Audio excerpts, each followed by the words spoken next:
ब्रह्मा तस्मै श्री गुरवे नमः।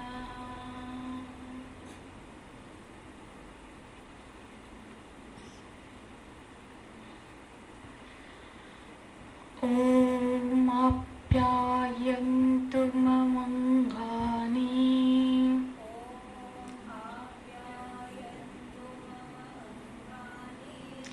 वाक्प्राणश्चक्षुः श्रोत्रमथो बलमिन्द्रियाणि च सर्वाणि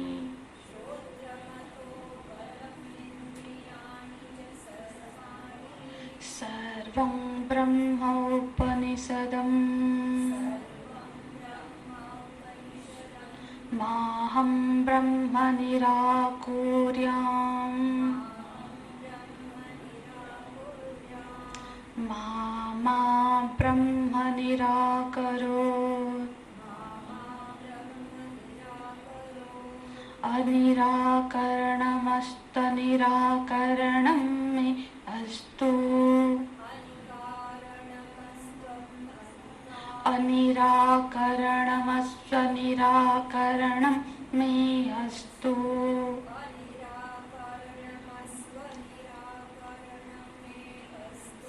तदात्मनि निरतेय उपनिषत्सु धर्माः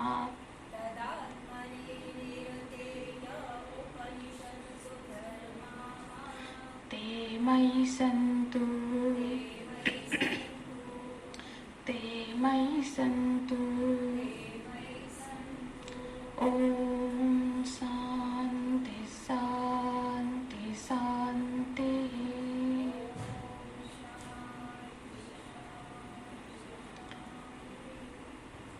श्लोक का पाठ करेंगे, पेज नंबर 19।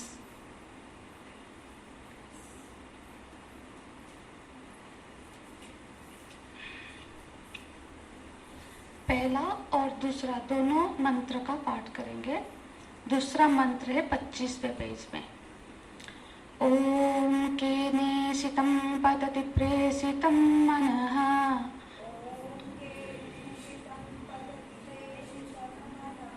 केन प्राण प्रथम प्रेतियुक्तः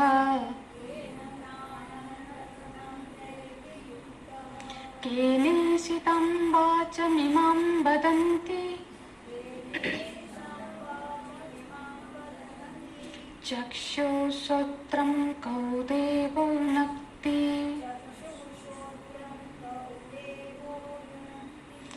ॐ केनेशितं पतति प्रेषितं मनः केन प्राण प्रथम प्रेतियुक्तः केनेशितां वाचमिमां वदन्ति चक्षुश्रोत्रं कौ देवो नक्ति श्रोत्रस्य श्रोत्रं मनसो मनो यत् वाचोः वाचं सौ प्राणस्य प्राण चक्षुष चक्षु अतिमुच्यधीरः प्रेत्यास्मलोकात् अमृता भवन्ति।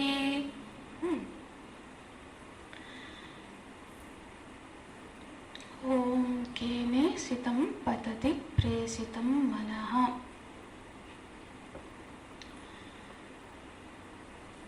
पिछले कक्षा में हमने इसकी चर्चा की थी। जो शिष्य है वो प्रश्न करता है कि केनेशितं पतति प्रेषितं मनः, हे गुरुदेव किसके इच्छा से किससे प्रेरित होकर ये मन अपने विषय में जाता है। फिर एक पूर्व पक्ष आया, मतलब इस प्रश्न पर किसी ने प्रश्न उठाया कि ऐसा प्रश्न क्यों पूछते हैं, जबकि हम सबको पता है कि ये जो मन है, ये जो हमारा संघात है, संघात मतलब पिछले कक्षा में बताया था, किसको याद होगा, एक संगठन को संघात कहते हैं। कोई भी एक संगठन में एक सब अवयव जो होते हैं वो एक दूसरे को प्रेरित करते हैं। तो ये जो शरीर है, हमारा स्थूल शरीर और सूक्ष्म शरीर, ये एक संघात है।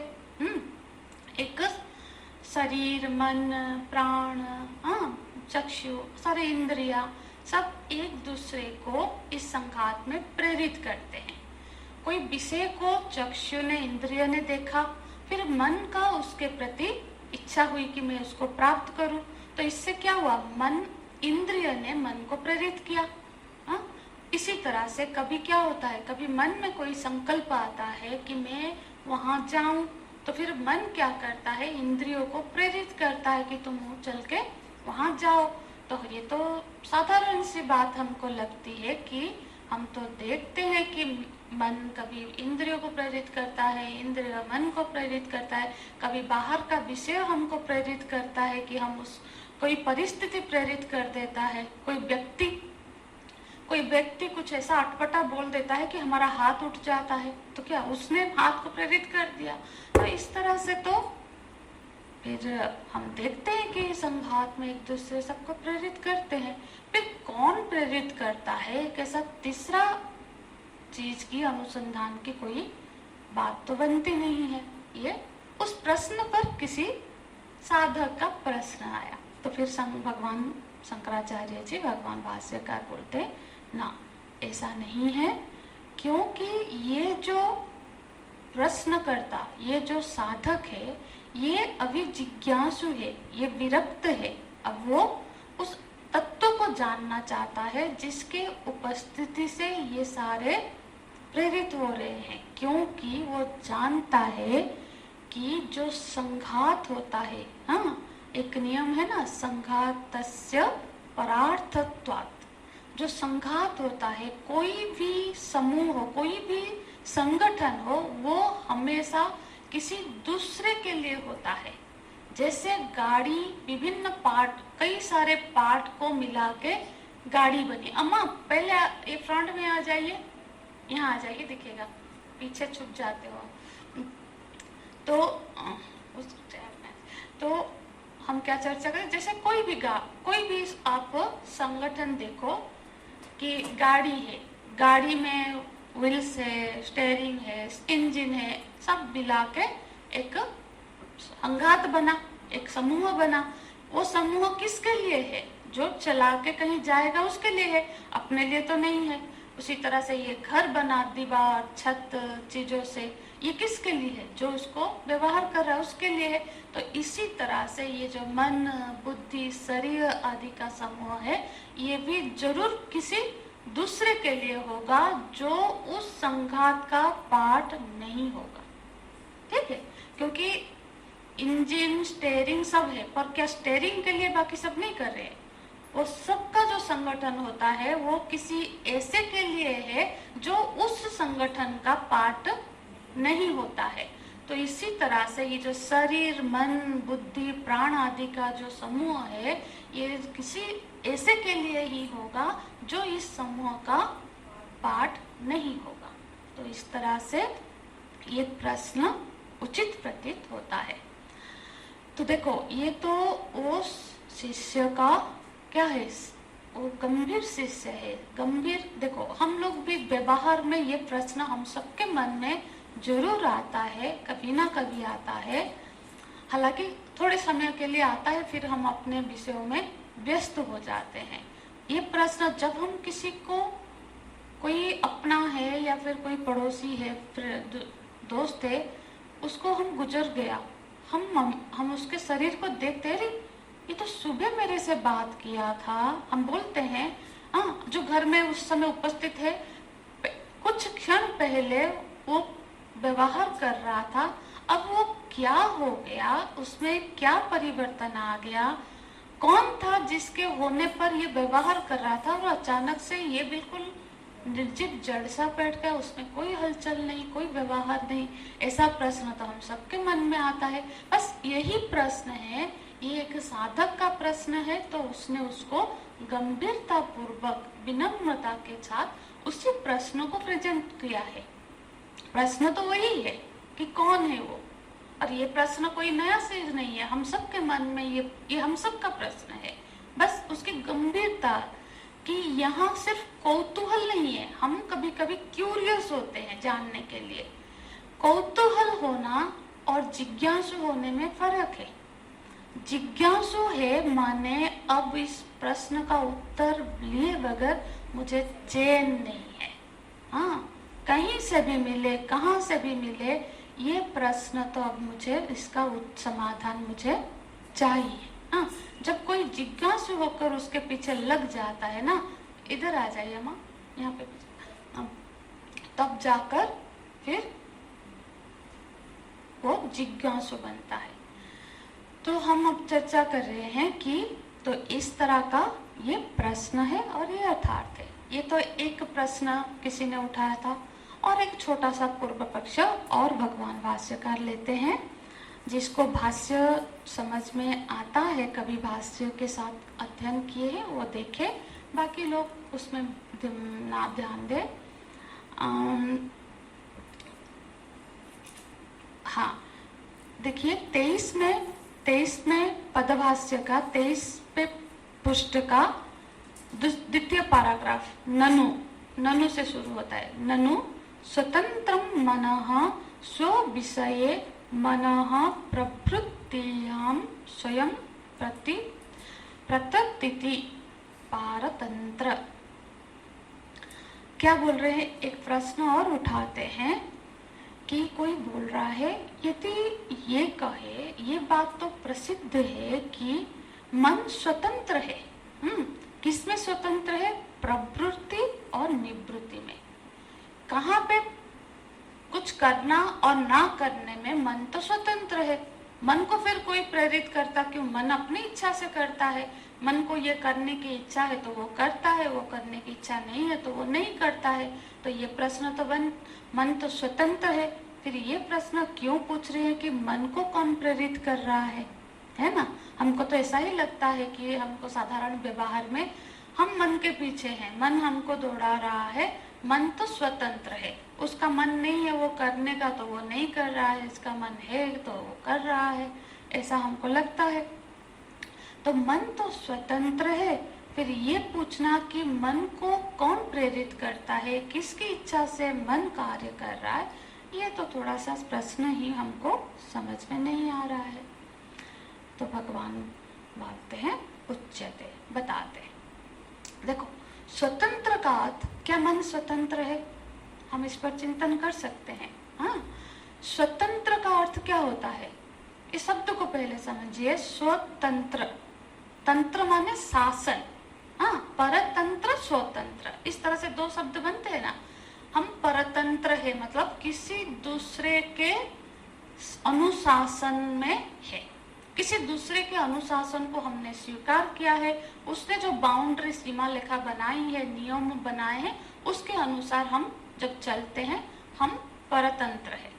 भारत पहले परतंत्र था, अंग्रेज लोग हम पर नियम बनाते थे, उस नियम से हम चलते थे। अभी स्वतंत्र है मतलब हमारा नियम, हमारा कानून हम बनाते हैं, उस हिसाब से हम चलते हैं, उस हिसाब से हम स्वतंत्र है।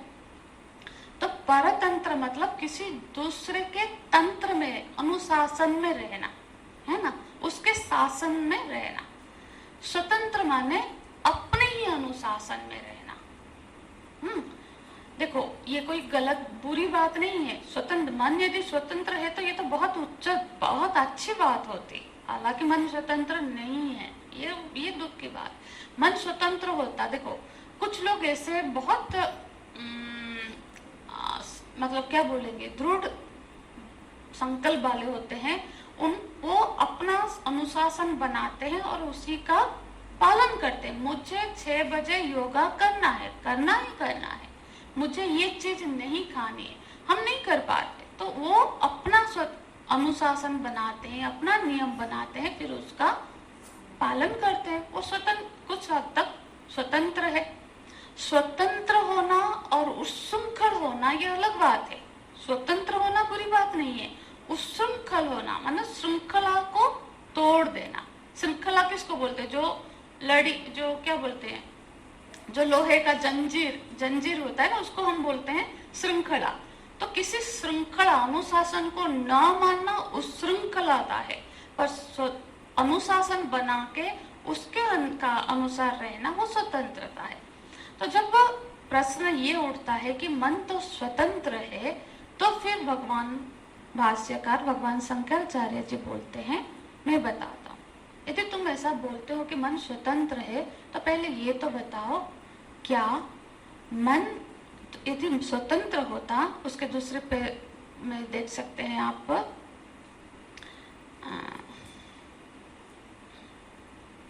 बोलते हैं निवृत्ति विषयस्यात् तरहि सर्वस्य अनिष्ट चिंतनं न स्यात्। 24वें पेज में, यदि मन स्वतंत्र होता तो वो अनिष्ट का चिंतन क्यों करता? अनिष्ट माने जो नहीं करना चाहिए। बहुत बार मन हम वो करते हैं जो हमको नहीं करना चाहिए, और वो नहीं करते हैं जो हमको करना चाहिए। यदि मन स्वतंत्र है, अपने ही बस में है, अपने ही मालिक है, तो फिर वो क्या करेगा? जो सही है वही करेगा। हम ये जानते हुए कि ये सही है, हम उसको कर नहीं पाते हैं। हम ये जानते हुए कि ये करने से गलत है, इससे मेरी शरीर स्वास्थ्य खराब हो सकता है, इससे मेरी रेपुटेशन खराब हो सकती है, फिर भी हम उसमें प्रवृत्त हो जाते हैं। तो इसका मतलब क्या हुआ? मन स्वतंत्र नहीं है। वो ये जानता है कि मैं ये कार्य में प्रवृत्त हूँ, ये गलत चीज है, फिर भी हम उसमें वो प्रवृत्त हो जाता है ना। बहुत सारी चीजें, अभी क्लास में सुबह क्या होगा, मन ऐसे आलस्य आ गया, कुछ हो गया, तो फिर प्लान चेंज हो गया। तो मन यदि स्वतंत्र होता तो फिर वो वही करता जो करना चाहिए। हाँ, तो वो क्या बोलते हैं, अनर्थ च जानन संकल्पयति।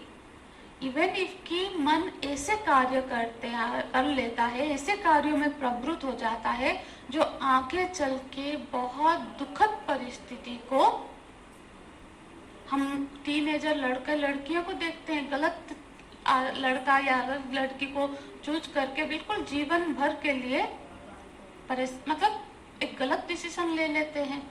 क्यों?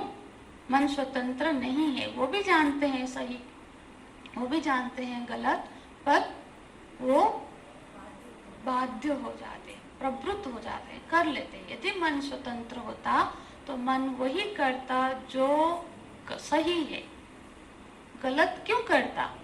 हम जब हमारे ऊपर कंट्रोल होता तो हम अच्छे चीजें ही करते, क्योंकि हम जानते हैं कि मैं अभी सिगरेट पीऊंगी तो इसका ये खराब है, पर हम इसको पीते हैं, है ना। छोटा सा साधारण हम उदाहरण भी दे तो इसीलिए ये प्रश्न बनता है, बोलते हैं। इसीलिए ये जो केने सितम आज जो प्रश्न उसने किया है, ये प्रश्न उचित है। तो ये तो था पहला शब्द। प्रश्न तो सबको याद है ना? कोई बात नहीं अम्मा, आप इधर ध्यान दीजिए। तो पहला प्रश्न है केने सितम प्रतति प्रेषितम मनः। ये प्रश्न हो गया, इसमें 4 प्रश्न है। दूसरा क्या है? केन प्राण प्रथम प्रेति युक्तः। ठीक है, दूसरा क्या बोलते हैं? केन प्राण, किसके द्वारा प्राण, जो प्राण वायु जो है हमारा, प्रथम प्रेति युक्तः। युक्त का अर्थ करते हैं नियुक्त। नियुक्त माने प्रेरित। किसके द्वारा ये जो प्राण है वो नियुक्त होता है, प्रेरित होता है? किसमें प्रेरित होता है? गच्छति स्व व्यापारम प्रति, अपने व्यापार में प्रेरित होता है। प्राण का व्यापार क्या है? प्राण का व्यापार है, शरीर में जितने सारे कार्य चल रहे हैं ना, वो प्राण का व्यापार है। ये पाचन करना, श्वास प्रश्वास करना, जो खराब चीजें है उसका विसर्जन करना, रक्त को सारे शरीर में पहुंचाना, ये सारा जो कार्य है ये क्या है? प्राण का व्यापार है, प्राण का कार्य है ना। तो किससे प्रेरित होकर प्राण अपना ये सारा कार्य कर रहा है? और इसमें एक शब्द आया प्रथम, आपने नोटिस किया होगा, प्रथम प्राण। प्रश्न को देख, मतलब जो मंत्र है ना वो हमारा ध्यान में रहना चाहिए।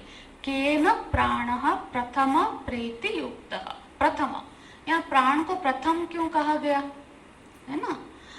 देखो, प्राण प्रथम इसलिए कहा गया क्योंकि प्राण के होने से ही सारे इंद्रियां, मन सभी अपना अपना कार्य करते हैं। प्राण ना हो तो फिर प्राण प्रथम है, सबसे इम्पोर्टेंट है, प्रमुख है, इसलिए उसको प्रथम, ये श्रुति का शब्द है प्रथम। श्रुति ने ही उसको प्रथम कहा क्योंकि ये सबसे मूल में है। प्राण ना हो, प्राण के बिना ये इंद्रिया क्रियाशील नहीं हो सकते।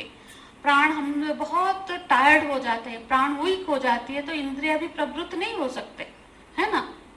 तो ये पहले प्राण होता है, उसके बाद ही इंद्रिया अपने अपने का देखने में, सुनने में, जो भी कार्य करने में प्रवृत्त होते हैं। इसलिए बोलते हैं प्रथम प्राण युक्त। ये किसके होने से ये प्राण अपने कार्य करता है। फिर बोलते हैं केने सिताम वाचमिमां वदन्ति। केने सितम, किसके इच्छा से, वाच, ये जो वाणी है, इमम, ये जो वाणी है, वदन्ति, बोलता है। ये वाणी किसकी इच्छा से बोलता है, और वाणी किस तरह की बोलते हैं, शब्द लक्षणा। देखो, वाणी 4 तरह की होती है, आप सब भी जानते ही हैं। वाणी 4 तरह की वाणी होती है ना, जैसे कि वैखरी है, मध्यमा है, परा है, पश्यंती है।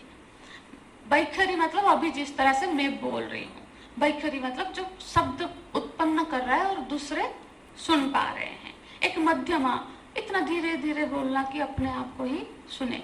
एक पराबाणी, जो हम गुनगुन अपने अपने मंत्र जाप करते हैं ना पराबाणी में धीरे धीरे।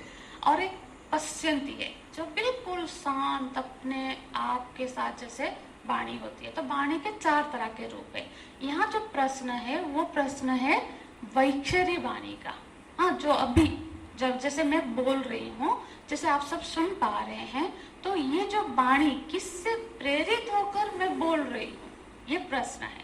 किसकी प्रेरणा से ये वाणी बोल रही है, प्रश्न है ना। तो बोलते हैं फिर कौर्देवः चक्षुश्रोत्रम। कौर्देवः, चक्षुश्रोत्र आदि जो इंद्रिया है वो कौन सी देवता है, कौन देवता है। देवता माने यहाँ 4 हाथ वाले से देवता की बात नहीं है। द्वैतवाद देवता मतलब जो बिल्कुल प्रकाशवान है। इससे ये साबित करते हैं कि वो जो साधक है वो जानता है कि जो भी इस सब के पीछे है वो जरूर कोई चैतन्यवान है ना। उस किस चैतन्यता के होने से, किस प्रकाशवान के होने से, जो स्वयं प्रकाशित है, जिसको और कोई प्रकाशित नहीं कर रहा है, उसको देवता कहा गया। देवता माने जो प्रकाशवान होता है, उसके होने से ये क्रियाशील कार्य करते हैं। तो प्रश्न क्या बन गया, एक प्रश्न ही है, क्या है, किस सत्ता के होने से ये शरीर में जो मन, प्राण, वाणी से सारे कर्म इंद्रियां, चक्षु आदि से सारे ज्ञान इंद्रियां, तब ये सब के सब अपना अपना कार्य में प्रेरित हो रहे हैं, कार्य कर रहे हैं। तो एक मोटा मोटी प्रश्न कि वो एक है या अनेक है, या फिर है तो कौन है। ये हो गया प्रश्न। तो प्रश्न सबको अच्छे से समझ में आ गया। तो ये है प्रश्न। तो अब जब ये प्रश्न पूछते हैं तो फिर अब आगे गुरु उत्तर देते हैं, ठीक है। बोलते हैं एवं पृष्ठवते योग्यायाः गुरुः। पृष्ठवते, जब ऐसा पूछा, देखो 2 चीजें हैं, शिष्य ने पूछा और योग्यवा, और वो शिष्य योग्य है, दोनों यहाँ पे तब जाकर गुरु बोलते हैं। पूछा मतलब कभी कभी हम कहीं जाते हैं, किसी साधु संत के या कहीं पे गए, किसी विद्वान के जाके बैठ गए। अरे बैठ तो गए, फिर कुछ पूछना चाहिए। ज्यादा से ज्यादा बात बैठ गए तो पूछे कैसे हो, स्वास्थ्य ठीक है, बिल्कुल ठीक हो गुरुजी, बात ठीक है, बात हुई और आ गए, है ना। यहाँ तक हो गई। तो पूछना भी पड़ता है ना, पूछेंगे तभी तो उसका उत्तर समाधान होगा प्रश्न का। तो उसने पूछा। दूसरी बात है कि वो योग्य है। देखो, हमें भी अपना योग्यता को प्रूफ करना पड़ता है कि मैं योग्य हूँ, कि मुझे ये किसी को ये भरोसा हो कि मैं उसको ये ज्ञान दूं तो ये उसको ग्रहण कर पाएगा, ये उसकी अधिकारी है, योग्य है, तभी तो मन होगा कि उसको कुछ बताए, है ना। क्योंकि यदि योग्यता होती है तो फिर गूढ़ से गूढ़ बात भी गुरु शिष्य से कभी नहीं छुपाते। हाँ, तो पर उनको ये भरोसा दिलाना होता है हमको कि मुझ में ये योग्यता है कि मैं इसको श्रवण कर सकूं, मुझे ये आप बताओ। नहीं तो बहुत गूढ़ चीज बताओ और वो उसका अर्थ का अनर्थ कर दे, उसको धारण ना कर पाए, उसको गलत ढंग से ले ले।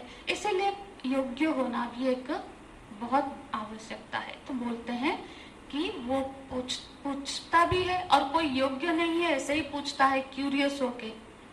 हाँ, तो ये जिज्ञासु है, जानना चाहता है अभी। तो ऐसे जब फिर गुरु पूछते हैं, गुरु बोलते हैं, क्या बोलते हैं गुरु?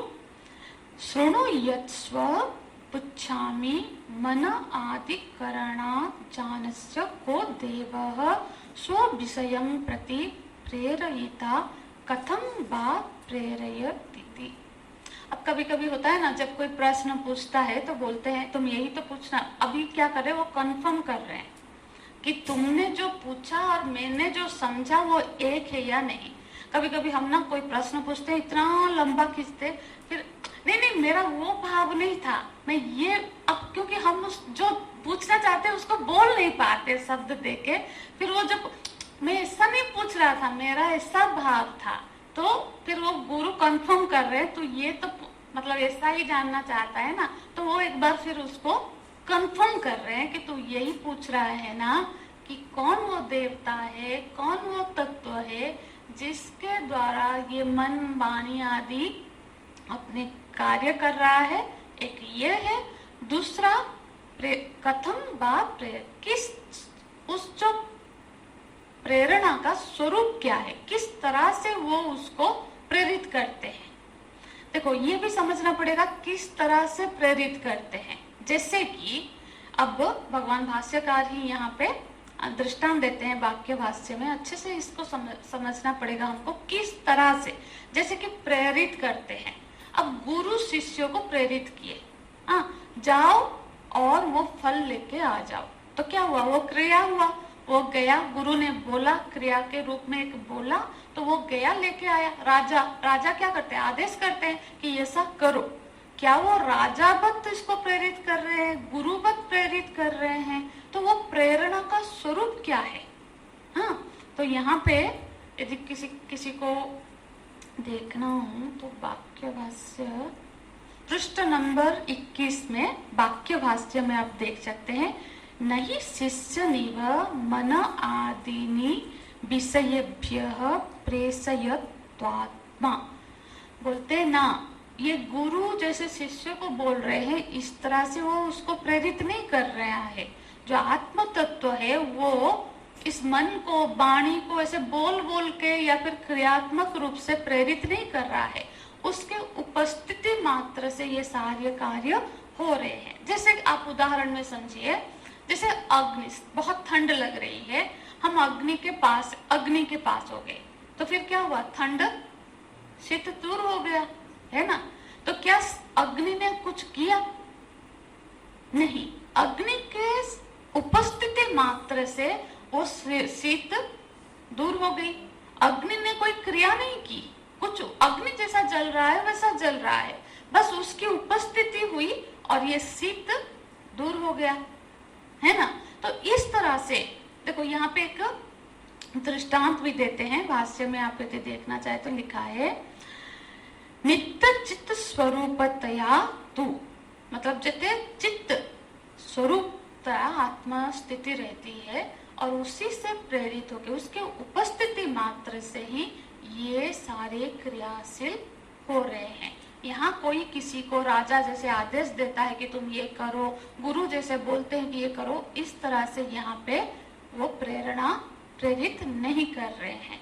तो एक उदाहरण देते हैं कि नित्य चिकित्सा धिष्ठा नृबत। पहले के जमाने में क्या होता था, जब राजाएं होते थे तो वो राजाओं को बहुत सावधान रहना पड़ता है ना, क्योंकि अब वो बहुत प्रमुख है। एक राजा की हत्या हो जाए तो पूरा राज्य फिर बिखर जाता है, तो वो बहुत केयरफुल रहते हैं अपने खान पान सबके। तो जब उनका भोजन बनता था, एक पक्षी होता है, चकोर पक्षी बोलते हैं उससे, हाँ, चकोर पक्षी यदि किसी ने देखा हो, उसकी एक बहुत बड़ी विशेषता है चकोर पक्षी की। चकोर पक्षी को यदि उसको दिखाया जाता था, वो उसको पिंजरे में या रख के उसके सामने वो जो राजा का भोजन को ना उसके सामने लाते थे, जिससे उसकी दृष्टि उस खाने में पड़े। चकोर पक्षी की विशेषता ये, यदि वो उसमें जहर देखेगा तो उसके आंख का रंग बदल जाएगा। ठीक है, उससे राजा क्या करेगा, ये डिसीजन लेगा कि ये खाना खाऊं या ना खाऊं। कभी कभी तो जो मुसलमान शासक होते हैं उनका तो इतना बुद्धि नहीं है, वो क्या करते थे, किसी को खिलाते थे। अरे कोई मर भी सकता है ना, तो किसी को मार के आपको थोड़ी ना परीक्षा करनी है। तो ये चकोर पक्षी देखने मात्र से यदि कोई से में विष मिला है तो उसके आंख का रंग बदल जाता है, तो इससे पता चलता है कि इसमें जहर मिला है। तो ये कैसा किया, चकोर पक्षी ने कोई कार्य किया नहीं, वो अपना खड़ा है, पर उससे ये राजा प्रेरित हो रहा है, मैं खाऊं या ना खाऊं। ये जो उसका भोजन लेना या ना लेना, ये जो डिसीजन वो चकोर पक्षी के प्रेजेंस से ही ले रहा है। जबकि पक्षी कुछ कर रही है क्या, कुछ नहीं कर रही। पक्षी ने कुछ बोला, कुछ किया, कुछ नहीं। तो इस तरह से बस उसके प्रेजेंस मात्र से ये प्रेरित होता है। मतलब एक तरह से थोड़ा दृष्टांत के माध्यम में कि ये जो प्रेरणा, ऐसा नहीं सोचना है कि हमारे मन में आत्मा हमको बैठ के इंस्ट्रक्ट कर रही, नहीं, किसके होने से, किसके उपस्थिति मात्र से। तो प्रश्न में दो तरह के प्रश्न है कि किसकी उपस्थिति से ये कार्य हो रहा है और उस कार्य का स्वरूप क्या है, प्रक्रिया क्या है, कि किस तरह से हो रहा है। अब प्रश्न बहुत क्लियर है, तो अब हम उत्तर की तरफ जाएंगे। तो फिर अब गुरु उत्तर देते हैं। ये उत्तर यदि समझ में आ गया तो फिर तो बात बन गई। तो क्या बोलते हैं तो यही पूछ रहा है ना। तो शिष्य बोलता है, बिल्कुल गुरुदेव, मेरा यही प्रश्न है कि वो कौन सत्ता है जिसकी होने से ये सब क्रियाशील है, ये सब अपने अपने कार्य में प्रेरित हो रहे हैं, अपने अपने विषय में प्रेरित हो रहे हैं, और उस प्रेरणा का स्वरूप क्या है। तो गुरु सब उत्तर देते हैं, श्रोत्रस्य श्रोत्र, मनसो मन, श्रोत्रस्य श्रोत्र। वो जो है वो श्रोत्र का श्रोत्र है। मेरा वो उच्चारण में नहीं जाइएगा, मेरा ऐसा ही उड़िया उच्चारण है इसमें। जो शून्य श्रवण है ना, श्रोत्र का जो श्रोत्र है, ठीक है। और क्या, मनसो मनो, जो मन का मन है। बाचो योह बाचम, जो वाणी का वाणी है। सयु प्राणस्य, और वही प्राण का भी प्राण है। और चक्षुष चक्षु हो, और चक्षु का भी चक्षु है। अतिमंच धीरा, उत्तर यही है। बोले दे दिया उत्तर। बेटा तुम जो पूछ रहे हो ना, किसके उपस्थिति से ये मन कार्य कर रहा है, ये नेत्र और ये जो चक्षु, श्रोत्र, वाणी सब अपने अपने विषय में जाते हैं। ये उत्तर ये है कि वो तो श्रोत्र का श्रोत्र है, मन का मन है, वाणी का वाणी है, चक्षु का चक्षु है, और जो इसको जान लेता है वो बुद्धिमान है। और अतिमुच्य लोका प्रेतास्मान लोका अमृता भवंती, वो इस सारे लोगों से मुक्त होकर अमृतत्व को प्राप्त हो जाता है। बस हो गया।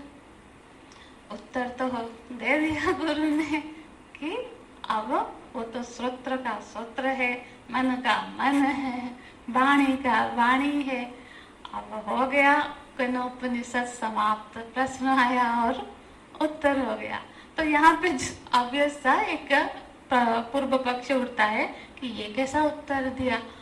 अब उत्तर जब कोई पूछता है कि वो कौन है, तो बोलना चाहिए वो ब्रह्मा है, विष्णु है, महेश्वर है, या फिर ब्रह्म है। कुछ तो बोलो कि कहाँ रहता है, क्या नाम है, किस तरह से दिखता है, तब तो हम उसको जानेंगे।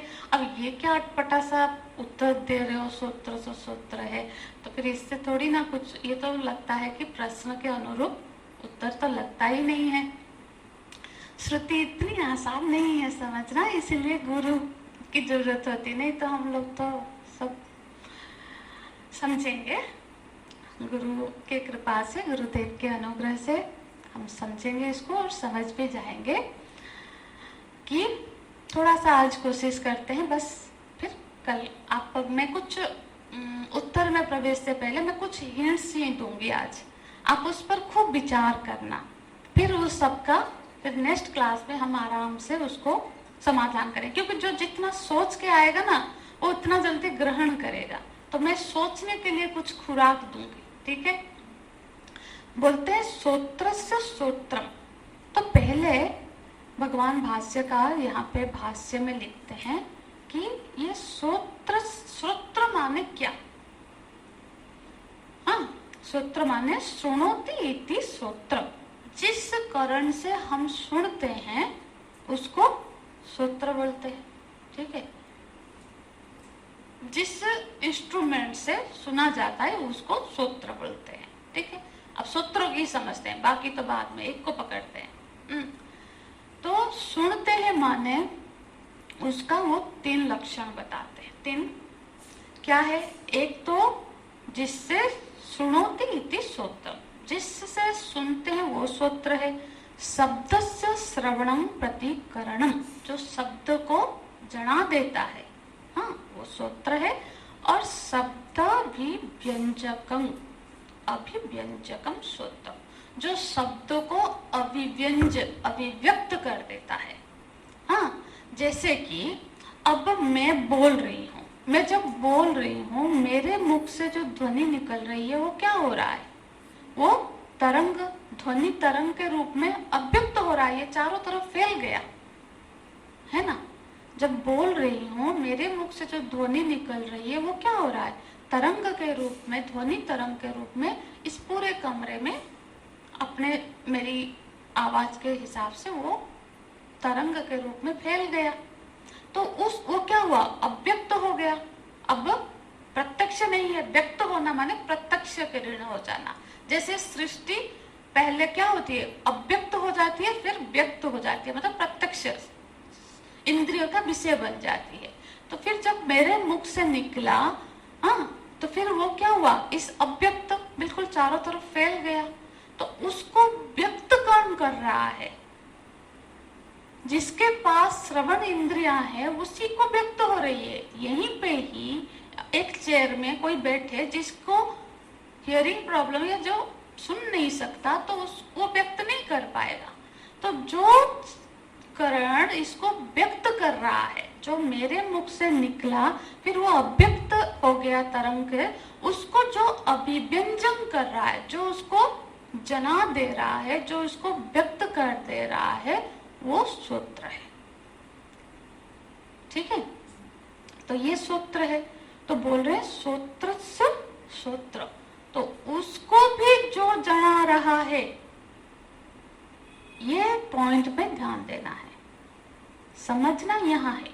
ये तो हम लोग बचपन से पढ़ते आ रहे, वो कि मेरी बाणी गई, तरंग गया, कान में आया, सुन लिया, ये समझ रहे। ये तो समझना क्या है, उसको कौन जना रहा है? वाणी को, इस शब्द को कर्ण ने व्यक्त किया। अब कर्ण को कौन व्यक्त कर रहा है, उस पर चिंतन करिए, उस पर थोड़ा सोचिएगा। नेक्स्ट क्लास में हम इसको बिल्कुल अच्छे से कोशिश करेंगे कि समझ सकेंगे। ठीक है। हरि ओम तत्सत।